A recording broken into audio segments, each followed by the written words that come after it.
बिस्मिल्लाहिर्रहमानिर्रहीम। एक बंदा आंदा कारी साहब मौलवी खांदे बड़ा ने। मैं उन्होंने आना मेरे प्यारे मुसलमान भाईओ, पहली बात है कि खवाण वाला कौन है?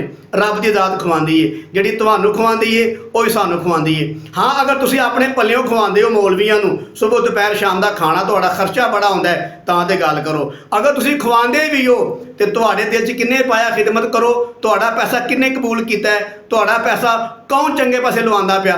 अल्लाह ही पे लवांदा ना।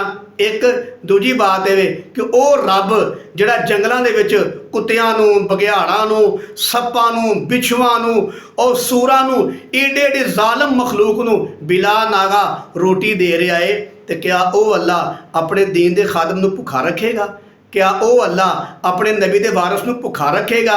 तुसीं दसो। हाँ, तुसीं अगर अखलाक वाले हो, अच्छे हो, नेक हो, तुहाडे दिल के अंदर इंसानियत का दर्द है, क्या तुसीं अपने मुलाजम नूं भुखा रखदे हो?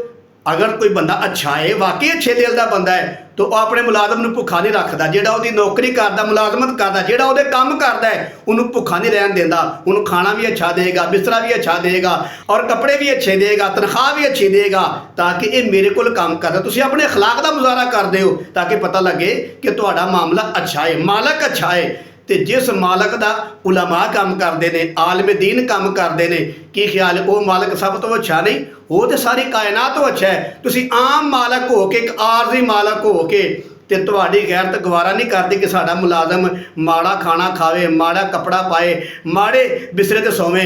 तो वह रब्बे कायनात सारे मालकां दा असली हकीकी मालक ਉਹਦੀ गैरत किवें गवारा कर दी है कि एक बंदा मेरे दीन का काम करे, मेरे नबी का वारिस भी होवे, मेरे कुरान सुन्नत का काम भी करे, तो उन्होंने माड़ा खाना मिले? ये नहीं हो सकता। तो मेरे अजीज भाईओ, जिहड़ा रब तुहानूं खाना खवांदा है वही रब सानूं खाना खवांदा है। तो यह तकसीम अल्लाह पाक दी है। बाद में अल्लाह इंज खवांदा है कि जा जाके बाहर टोकरी ढो, मेहनत कर, मजदूरी कर, इट्टां ढो, बलाग चुक ते फिर कमा के खा। तो बाद में अल्लाह अपने घर बिठा के, मदरसे बिठा के और मस्जिद बिठा के बड़े प्यार मुहब्बत के नाल खवांदा है, बड़े सोहने तरीके दे नाल। ते ये तकसीम किहदी है? ये अल्लाह पाक तकसीम है। तो अल्लाह जो करदा सोहना ते बेहतर करदा है। रब दी तकसीम ते खुश रहा करो।